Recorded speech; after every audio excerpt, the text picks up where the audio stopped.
তাকওয়া অবলম্বন করলে পর আমাদের কি লাভ? আমরা লাভ ছাড়া কোনো কাজ করি না।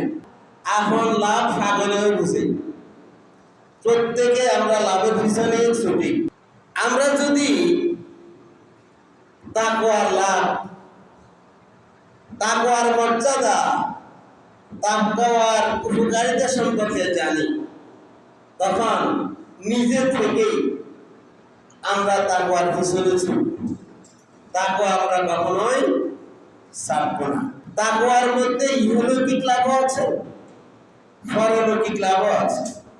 যে ব্যক্তি তাকওয়া অবলম্বন করে সে ব্যক্তি অর্থনৈতিক, রাজনৈতিক, সামাজিক, দৈহিক, মানসিক, ইহলৌকিক, পরলৌকিক সকল কালে সকল সময়ের উপকারিতা আছে। আল্লাহ তাআলা বলেন, ওয়ামান ইয়াত্তাকিল্লাহ, যে ব্যক্তি আমাকে ভয় করে, ইয়াজআল লাহু মাখরাজা, আমি তার জন্য একটা পথ বের করে দেব, একটা উপায় বের করে দেব।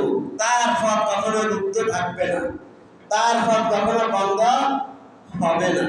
তার জন্য একটা না একটা পথ আমি বের করে দেবই।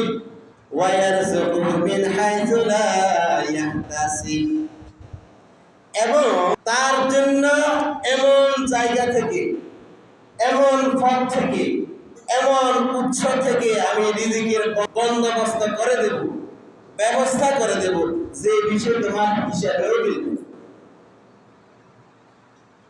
এমন জায়গা থেকে আমি তার রিজিকের বন্দোবস্ত করে দেব, কারণ হিসাবে সেটা করবে না।